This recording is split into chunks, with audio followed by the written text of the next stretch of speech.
Right, I wanted to start off the new year with a new camera, but it's been delayed. Yeah, I had a nasty cold towards the end of Christmas and wasn't very well on New Year's. But I'm better now. Well, I still got a bit of a cough. Now, this is still my enclosure for my Vicularia variegata, which when she's molted next, I'm going to put her in there and see how it goes. And then a few other things that I've always got at hand, my tongs, lots of different water dishes, toilet paper, distilled water, I don't use tap water, and a torch, wind-up torch, which is useful at night. And then over here, my G polka pays, pre-molt, little Marksy there. I'll show you that feed very soon.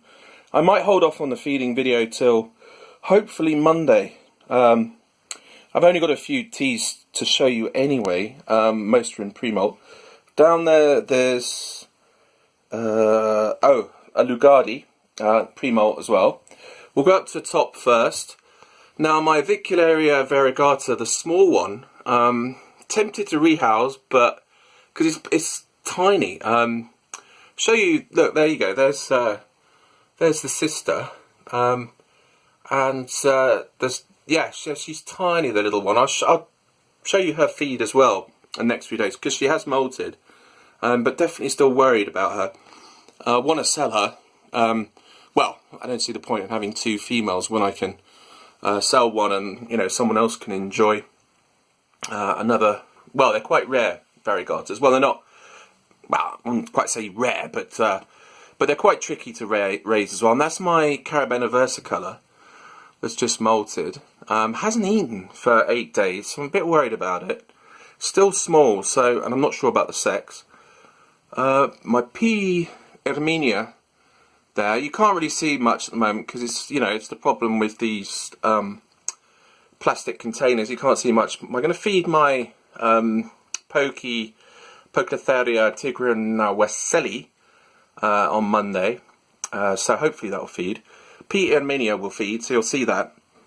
My Brachypelma harmorii is there, thinks it's an arboreal. It's molted and eaten 2 or 3 times, so I'm probably going to leave that a week. Down in here, this is a bit of a strange one as well. This is my H-Mac, who has not been eating. I believe it's a female, but I'm not sure. I need to confirm that. Here's my King Baboon, who's doing okay, but hasn't eaten for a week, which is strange, because it did molt about a month ago. This is my Phomictopus Hispaniola that's sealed itself in. You can see it's made a bit of a sort of mound there. I'm using in this different substrate. I'll probably feature that in another vid. Then down here, we've got my Orphanaceous species blue. Again, I'm not sure about the sex. It molted while I was away over Christmas. I believe it could be a female because usually if it's a mature male, they'll stop eating as much. So you basically have a bit of a nightmare trying to feed them. And this one hasn't eaten quite as much as it was previously, but it's still eating every sort of week or so. I've taken out the plant from my Poecilotheria regalis, which is a female. It's the most antisocial tarantula, I think, on the planet. Never see it. I mean, I saw its leg briefly last night, but as soon as I touched that lid, it's disappeared. It's not eating too well. Could be pre-molt. My Pecans is due a feed soon, but then again, it could be pre-molt as well because it has eaten for at least 4 months or so. So not quite sure. I mean, when they get to adults, the sort of eating changes, and then you've got a sort of molt cycle, and so that's all sort of part of a new learning curve for me. So dealing with mature tarantulas.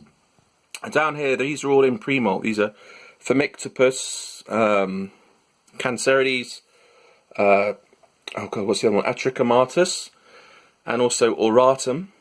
We've got a couple of mature males as well here. There's a what's it called? Acanthognathus pisci, and there's also a mature male bluefang. And the problem we've had at the moment is the weather. I did manage to get off my PCAMs and male GBB, but then the weather's been so bad that a lot of places have stopped sort of shipping, and you don't want to ship a tarantula when the temperature's low. I mean, 5 degrees, you're risking it. So I've been holding off, but I'm going to try and sell it soon, because it's been 2 months, and I want to try and, get it out there so that it can carry on the cycle of life. You'll see my Acanthoscoria geniculata soon. That's molted, and then down here we've got there's a Togo Starburst, which is a Petronachilus. Oh god, it's basically like an OBT, but it's called Tete. So it's sort of darker form. I'll show you this quite quick, because this is the coolest bit of webbing I've seen in a while. This is my Ethobus murinus, and I think Hyrex, not Hyrex, Exotic Layers, he was previously known as Hyrex, did a vid, and yeah, I thought I'd show him the sort of mushroom amazing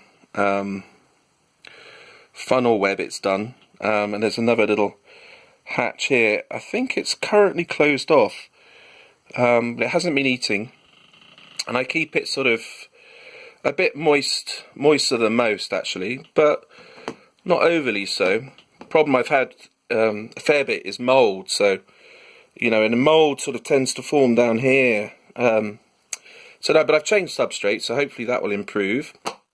And then over here, there's a bit of a chaos at the moment. There's my thermostat, very important. Here are my Balfours. Now, I'll probably feature these a bit better. Oh, I think you can see one there. So there's one of them. I believe they're all okay. It's been a bit smelly in there.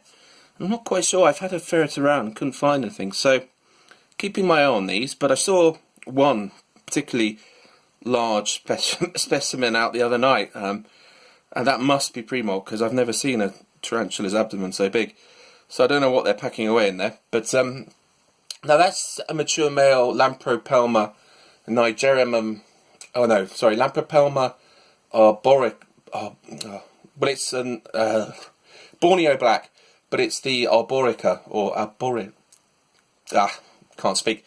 But that's a mature male, so I'm going to be selling that one. But of course, as I said, the temperatures are not great, and this is a species that obviously Borneo, the temperatures are quite high. I mean, it's about, I think it's average of about 28 or 30, and it just doesn't change, and the humidity's up high. So I actually received this one, and I thought it was dead, and it's still sluggish. I've never really seen it, but it's a beautiful male. I'll show it to you actually. This is my T. lagunas, which still a bit unsure as to the sex, and my suspect sort of Brachypelma, well, suspect annex, not sure if it's a Brachypelma mix. It's in pre-molt. OBT is fine. Well, I'll try and feed that on Monday or Tuesday. My Sturmy I've rehoused into a nice big box, and pre-molt. So yeah, and then down here lots of water dishes, thermostat, sort of placky thing. I mean, it's useful to have that just as a backup along with the thermostat, and also the humidity factor as well. I like to use it in enclosures if I've got a specific tea that's humidity dependent, just to have a rough idea. They're not, I wouldn't use them, they're not, exact. They're not great, well, unless you get a sort of expensive one, but they'll give you a rough idea. And then just here, some heat packs, and that's it. And then, my new substrate, which I'll probably do a little feature at some point. So yeah, a bit of a tour. Hope everyone's well, and yeah, some feedings coming up, so stay tuned. Oh, and I had a death, which was really pissing me off. It was my P. machala. No reason. It had molted, hadn't really eaten, and yeah, I just found it by the water dish.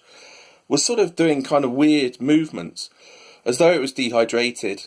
I just put it in an ICU. Well, I left it sort of over a bit of moisture for an hour, then tried to drip feed it, and it just, went really quick. And and it'd eaten the day before, so who knows? Yeah. So bit of a bummer, but onwards and upwards, as they say. So yeah, stay tuned for more.